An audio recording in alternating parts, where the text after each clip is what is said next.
Here we go.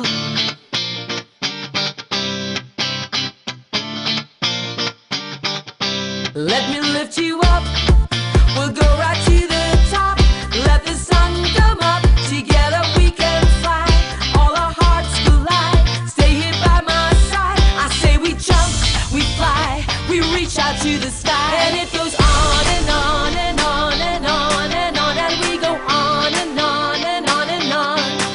And it goes on and on and on and on and on. And we go on and on and on and on. We're gonna fly high, be alive.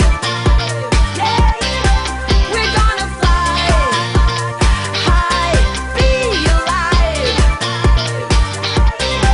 We're gonna fly high, be alive.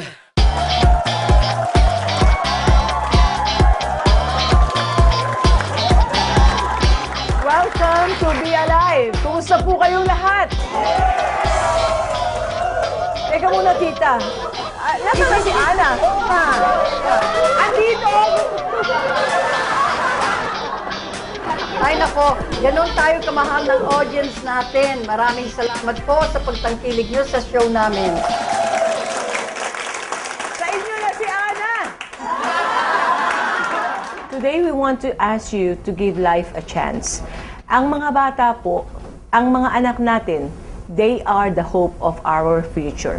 Responsibilidad po natin ang maalagaan ang kalusugan nila at mabigyan ng magandang kinabukasan. Ipapakilala po namin sa inyo si Nicole, isang batang may leukemia po siya, at si Dr. Salindon, ang doktor na nagmamahal, nag-aaruga sa kanya. Diyan ka na ba, Ana? Roll VTR! Roll!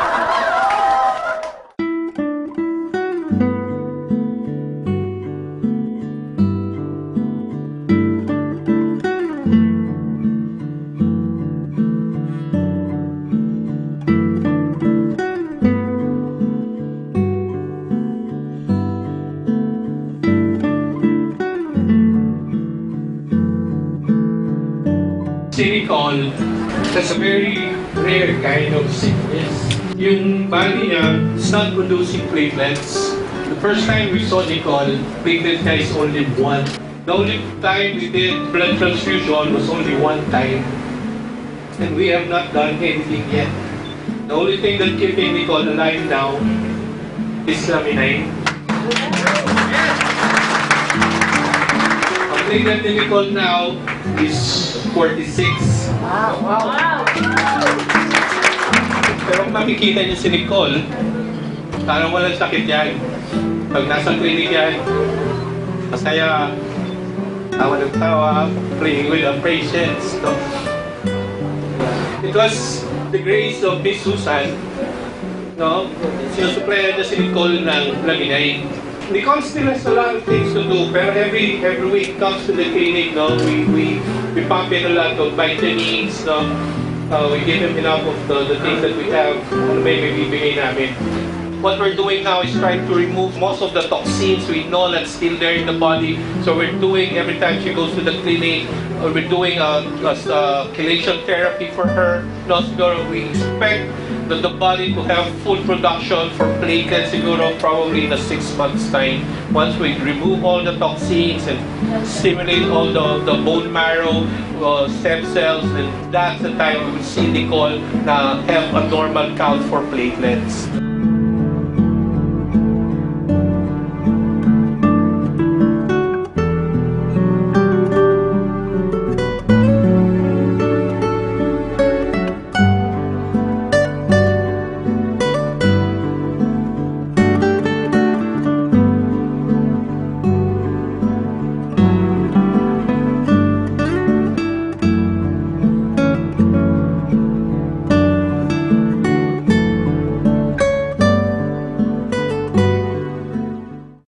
Bakit naman kayo malungkot?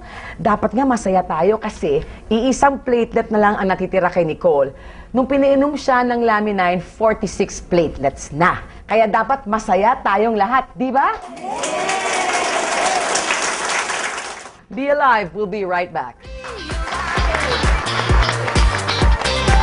We're gonna fly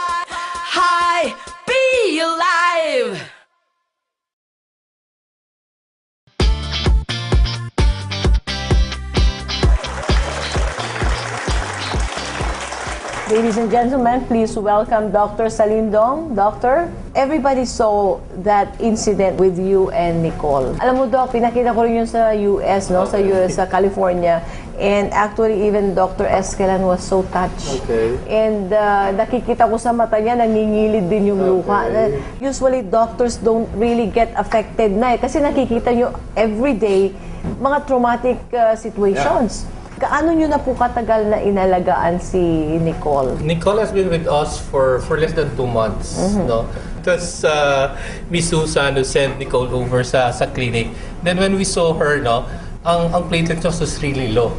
No, hindi nga kami makapaniwala na may nabubuhay pa pala. This is the first time I saw a child with ang platelet is 1. Wow. No, wala kang maniwala kasi hindi ko rin alam kung ano yung gagawin ko Pero sabi ko nga, no, I had Laminine with me na noon No, so sabi ko, walang ibang choice but really to put her on Laminine.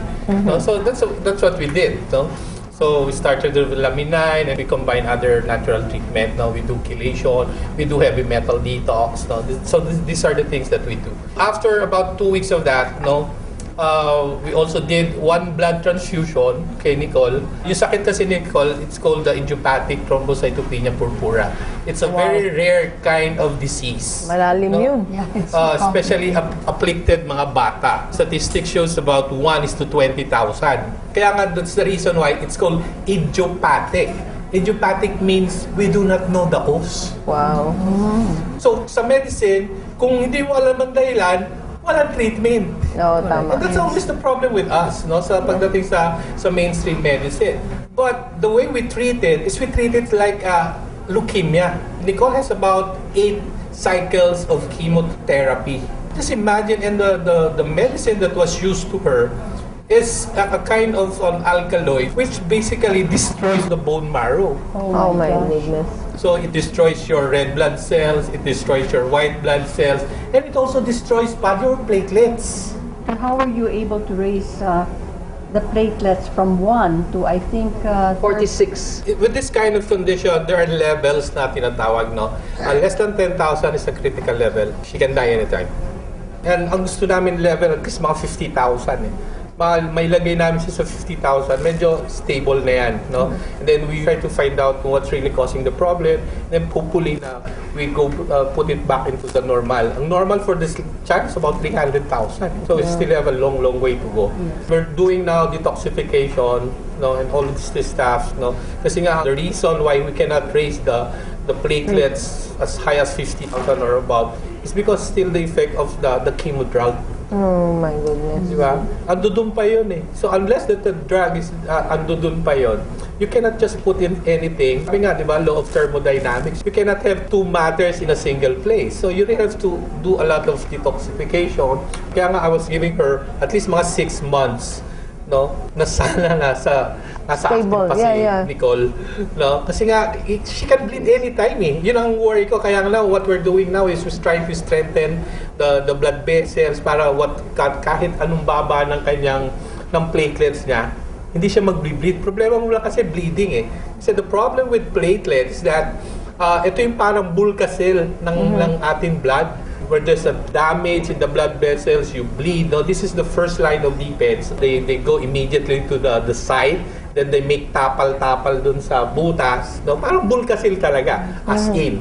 No, siya yung gagawa. No, so with Nicole, walang ganun mangyayari. Wow. Di ba? So pag nag-bleed siya, he will really bleed to death. Nag-hemorrhage na siya. Yes. Internal po.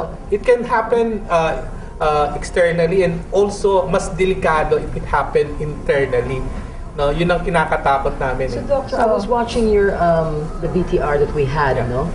So is that true that Laminine is allowing her to be alive? Yeah, so giving her vitamin C. It's only a support. What vitamin C does is strengthen the collagen matrix.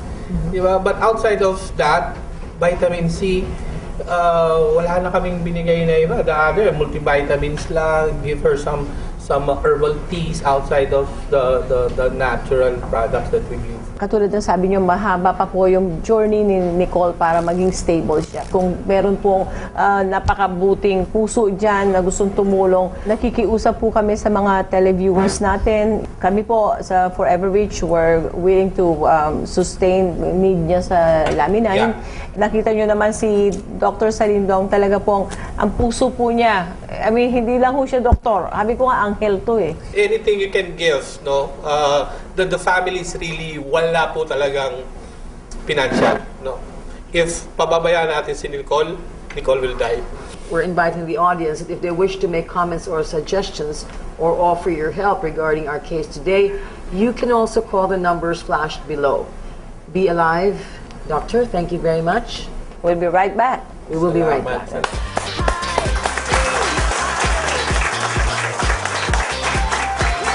Fly high, be alive.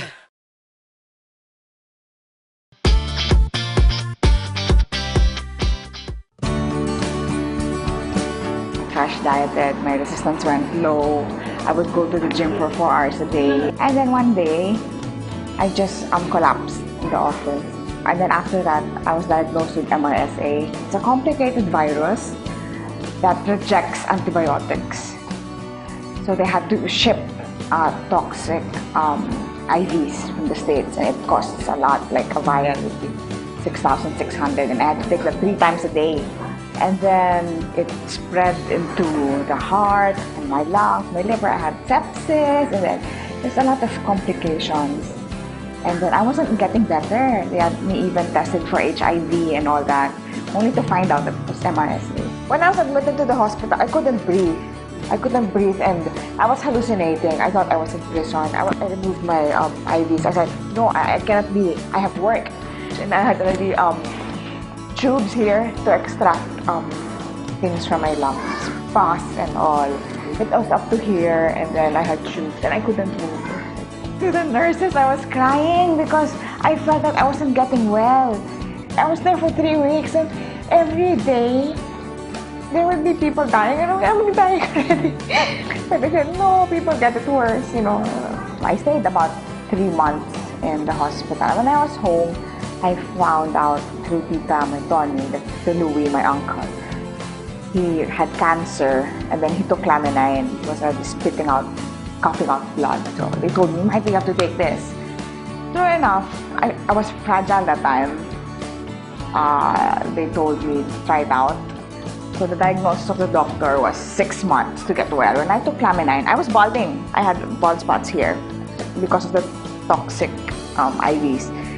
And then 2 days only after taking it, my dosage was 3. My hair stopped falling completely, and then I started breathing well before I had shortness of breath. You know, like really bad, like like that. I got better, and I'm maintaining now because I saw the effects right away, and I'm happy.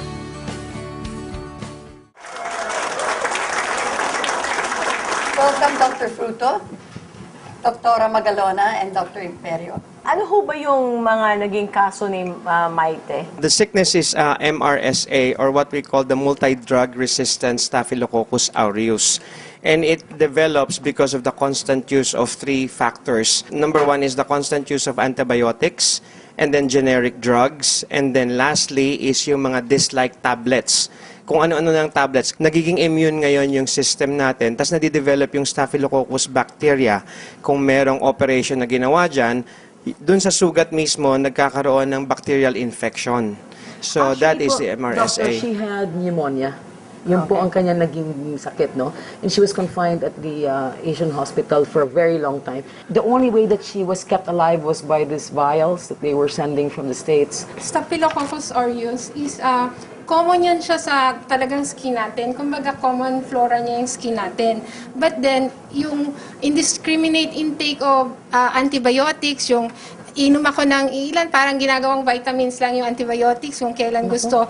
So, from that time na talagang kailangan na natin mag-take ng antibiotic, yung Staphylococcus aureus o yung bacteria na yon, napag-aralan niya na paano kalabanin yung the usual antibiotics. So yung sinasabi nyo, nag-import pa sila ng antibiotics from outside Yes. kasi mas mahal na antibiotics at tinatawag namin mga broad spectrum antibiotics na ang kailangan in order to treat the infection. Kung ano yung prescription ng doktor nyo with regards to the dosage at saka yung intervals at saka yung period nung pag-take nyo ng antibiotic, sundin nyo kasi may reason for that.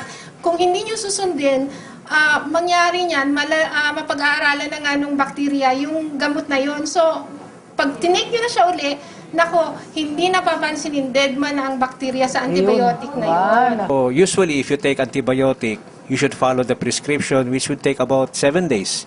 Pero 3 days lang ay nag-i-improve na eh. So the usual practice of people is that they stop taking the antibiotic because nag-improve na. Pero hindi natapos yung full course. May natitira pang mga nabubuhay na bacteria. So when you repeat the same antibiotic, it may no longer work. That's why in this case, hindi na tumatalab yung mga gamot.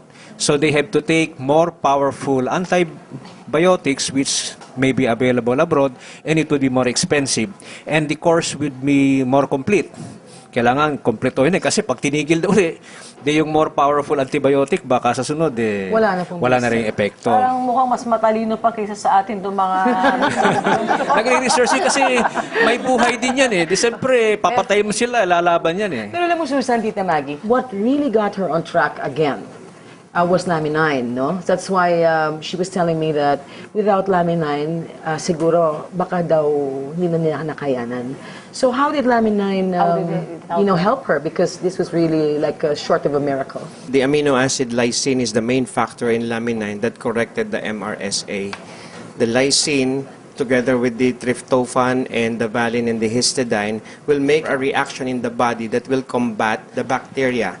Kaya po pag pinag-aralan natin yung amino acid lysine, the number one or the first amino acid, that is for the general body kasi siya yung pinaka-head eh. So ang connection po niyan is iti-trigger ng lysine yung at saka ng histidine, yung antihistamine property niya that will correct the staphylococcus or actually kill it on the spot. Actually, ang sabi niya is that she took Laminine doctors, no, for 3 a day. And after 3 weeks, na-release na po siya. And up to this day, she is really okay, no? Mukhang healthy na nga siya. Yeah. Dr. Arlie, paano natulungan ng Laminine si Michael? Una, ayon sa research, yung mechanism ng ingredients coming from the egg powder extract, which is the main ingredient of the Laminine, it will stimulate the hypothalamic pituitary adrenal gland axis. Ibig sabihin nun, yung pituitary gland nasa center of the brain. Yan yung master gland of the body. Babalansin na yan. Kasama dun yung it enhances the body's immune response. So mayroon din tayong sariling research and development. May sarili nitang scientist. Ang pinaka big boss o Nobel Prize scientist natin yung fibroblast growth factor na nag-i-stimulate sa pituitary gland. Kaya babalansin niya. Kaya lumakas yung resistensya. That's more intelligent than the antibiotic because the antibiotic was developed by man based on what has been found in the laboratory. But the researcher inside the body, which is connected to the super physician, which is God himself, has infinite intelligence. Pwede niyang i-research kung ano ang pwedeng panlaban doon sa bacteria yan. That's why we combine everything. If you have to take medicine, take medicine. But we have to enhance the body's ability to fight infection in a more natural way. And that's where the ingredients coming from Laminine may come in. It will serve as an adjunct in the formal regimen for treating any disease. To add to what Dr. Arlie said, with regards to the infection, malaki talaga na itulong ng Laminine because lahat po ng cells sa katawan ng tao nagko-communicate. They communicate as an added info. Di ba po yung Laminine natin, meron siyang fibroblast growth factor. Lahat po ng cells natin may fibroblast growth factor receptor. Ibig sabihin, may purpose yung fibroblast growth factor sa lahat ng cells natin. So it has the ability to command the cell. So kung yung immune system natin is made up of cells, yung mga white blood cells natin and all the defense system ng katawan natin, so ang fibroblast growth factor can create a signal to all our cells to signal our immune system to fight those bacteria. The fibroblast growth factor, is this found anywhere or just in laminine? The fibroblast growth factor came from the 9-day-old fertilized egg. And the process on how it was done is patented. So I think only one company was able to do that. So it cannot be found elsewhere. Our body already has its own fibroblast growth factor. Kaya lang, habang tumatanda po tayo, tumatanda na rin yung tinatamad. Kailangan ng konting tigasundot o backup. That is where the food supplement comes in. Okay, fantastic. No, Very Susan? good. So Yes. again, thank you, doctors. And Tita Maggie. So I think it's another very informative Show. The problem is, Susan, ang dami nagre-request. Di ba? Ang dami Oo nagre-request nga na eh. gawin daw isang oras. Gawin Kasi isang bitin oras. daw. Oo. You know, everybody's so amazed at the stories that are being told here on the show. At saka sabi ko kasi, Tita Maggie, di ba, nung nag-usap kami ni Ana, sabi ko sa kanya, it's like, it's almost a sin, it's almost a crime to keep laminine a secret. So kaya po nandito ang Be Alive. Correct.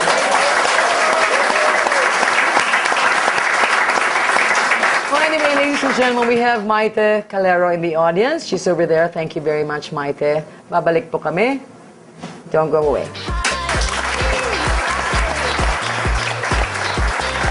We're gonna fly high, be alive.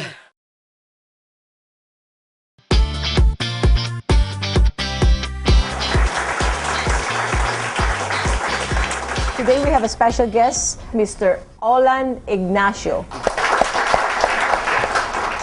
Well, Olan, thank you for coming here, and I know you'll be sharing with our televiewers your success story and the many stories we have on our advocacy to touch Filipino lives. Oo nga, Ma'am Susan. Naalala ko, nung nagsimula pa lang tayo, talagang na-inlove ako when it comes your passion about sa Pilipino, paano matutulungan.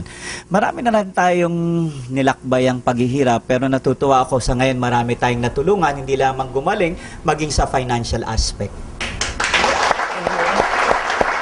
Oo nga, Olan. Alam mo, natutuwa talaga ako sa'yo dahil nakikita ko na naiintindihan mo yung passion ko. Ang pagkakaiba lang natin, mistisa ako, ikaw. Moreno. Moreno? At saka syempre, babae ako. Barako. Barako. Ano ba yung sabi mo? Gabriela Silang. May pusong Melchora Aquino. Ayun. At lalo pang nakakatuwa, yung nakikita natin, yung resulta ng ginagawa at sakripisyo natin. Yeah, naalala ko noon, Ma'am Susan, problema ko noon, during that time, I was financially unstable. Meron akong solid asset, pero when it comes to liquidity, wala. Naalala ko, sinanla ko pa sa'yo ang aking bracelet, dala ko ngayon. And then, during that time, pati yung tuta ko na pinangalanan mong mouse na ibenta ko po sa inyo. Maganda ho ron, ginamit ko po yan para sa capitalization o para po panustos dun sa mga pangangailangan namin to do the business. Ayun. Talagang kahanga-hanga ka, Olan.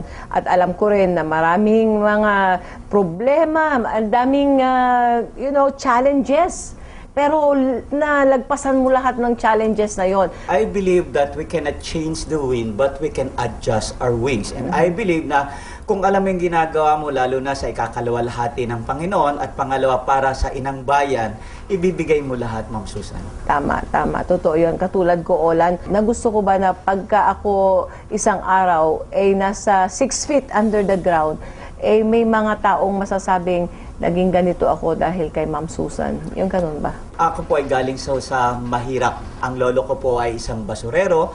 Ang lola ko po ay isang Metro 8. In fact, famous yung balita nung namatay siya, nabagsakan last February 7, 1980s, nabagsakan ng 12-foot trailer dito po sa Luneta. And then, ang magulang ko po, ang tatay ko, patang nanay ko po, ay pareho po ring street sweeper o kaya Metro 8. Ako po ay isa po ring janitor dati, at car wash boy, at kung ano yung binibenta para lamang pumubuhay. You fight for a cause. Yun nga. Yes. You don't fight for yourself. You serve para sa ibang tao, hindi para sa pangsarili mo. Yun ang hinahangaan ko sa iyo, Olan. Kaya nung dinala kita sa Amerika nung 2 weeks ago, at nandun ka sa entablado na sa harap ng ilang libong Amerikano, at ang suot-suot mong sombrero ay yung flag ng Pilipino. Diba? Isa Isa hong malaking karangalan sa akin para ho maimbitahan doon at sabihin kung paano po ang nangyayari sa atin. Yung iba pong kinikita ko ngayon ay napupunta po sa Pasiton Movement para po pagpaaral ng mga ibang bata po. Kaya malaking bagay po sa akin ang ginagawa ko po sa Laminay. Very nice. Alam ko na yung pass it on na yan ay maganda rin ang adhikain at marami pa tayong lalakbayin, Olan. Umpisa pa lang to. I'm sure that you will agree with me that we will reach our destination. We will fly high. We will soar. And no matter how many mountains we climb, no matter how deep the ocean is, we will be there for our people. Yeah, I believe so. I believe so. Right now po, sa tulong po ng Laminay ng Forever Rich, nakabili po ako ng townhouse at isa pong condo. At ang maganda pa ho niyan, bukod sa mga scholarship, kung ano-ano pa pong bansay na pupuntahan ko ngayon para ipalaganap ang kagandahan ho ng produkto ng Laminay.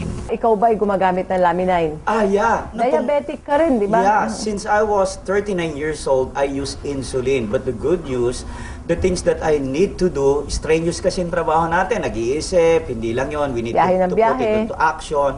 Magandang stamina ko. And besides that, ang sabi nila, bumata raw ako. Totoo yan, Olan. Totoo yan. 10 years at the minimum na bumata ka. Di ba? So, yung mga dalaga dyan, okay, naghahanap siya ng isang Gabriela Silang, yung younger version. So, salamat, Olan. By the way, I would like to invite you, Monday, Wednesday, Friday, 4 o'clock po, nagkakandak po ako ng mga seminar about Laminine and personality development. Naniniwala po si Olan Ignacio na ang maging isang mahirap ay hindi kasalanan. Subalit ang tirhan, ang kahirapan, ay isang kapahamakan. Mabuhay po ang Pilipino.